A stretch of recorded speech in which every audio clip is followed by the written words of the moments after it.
Kothagudem municipal పరిధిలో bus stand వద్ద గల ఏదైతే బస్టాండ్కు ఆపోజిట్లో బహుళ అంతస్తుల నిర్మాణం చేపడుతున్నదో ఆ యొక్క ఇంటి నెంబర్లు వచ్చి 9-1-148, 9-1-149, 9-1-150, 9-1-151 4 నెంబర్లతోటి మున్సిపాలిటీ వారికి ఏదైతే బహుళ అంతస్తుల నిర్మాణం అంటే G+4 అనుమతి కోసం పెట్టుకున్నదో దాంట్లో మున్సిపాలిటీ వారు ఇచ్చిన అంటే మాకు మొత్తం 475 గజాల స్థలం ఉంది అని చెప్పి దరఖాస్తు చేసుకుంటే మున్సిపాలిటీ వాళ్ళు కేవలము 176 గజాలకు మాత్రమే అనుమతులు ఇవ్వడం జరిగింది. ఆ యొక్క అనుమతులలో కూడా అసలు సెల్లాకు సంబంధించి ఏ విధమైన అనుమతి లేకపోయినా కూడా సెల్లా నిర్మాణం చేస్తుంటే బహుజన్ సమాజ్ పార్టీ నుంచి మేము ఇప్పటికీ ఈ 3 నెలల కాలంలో చాలాసార్లు ఫిర్యాదులు చేయడం జరిగింది. కానీ మేము ఇచ్చిన ఫిర్యాదులను ఆధారంగా తీసుకొని మున్సిపల్ కమిషనరు ఏదో తూతూ మంత్రంగా జూన్ 10వ తేదీన ఒకసారి నోటీసులు ఇచ్చినామని చెప్పి మళ్ళీ జూన్ 20వ తేదీన ఫైనల్ నోటీస్ ఇచ్చినాం. అనాథరైజ్డ్ కన్స్ట్రక్షన్ చేస్తున్నారు కాబట్టి సెల్లా మొత్తం రిమూవ్ చేయమని చెప్పి నోటీసులు ఇచ్చినామని చెప్పి దగ్గర 2 నెలలు కావస్తున్నా కూడా ఇప్పటి వరకు ఎందుకు చర్యలు తీసుకోవడం లేదో ఖచ్చితంగా మున్సిపల్ కమిషనర్ గారు సమాధానం చెప్పాలా.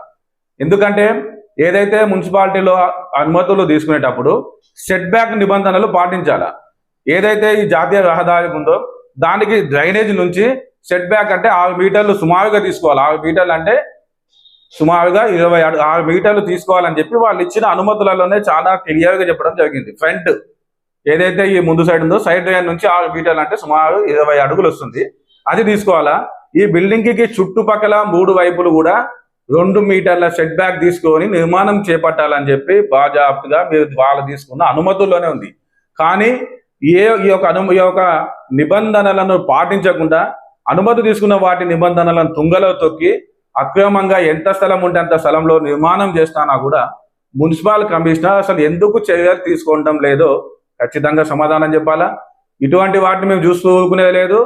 ఖచ్చితంగా ఉన్నతాధికారులకు మున్సిపల్ కమిషన్ మీద కూడా ఫిర్యాదులు కూడా చేస్తాం, CDMAలో కూడా కంప్లైంట్లు కూడా చేస్తాం. అప్పటికి కూడా స్పందించకపోతే గౌరవ న్యాయస్థానాలను కూడా ఆశ్రమిస్తామని చెప్పి కూడా ఈ సందర్భంగా నేను తెలియజేస్తున్నా.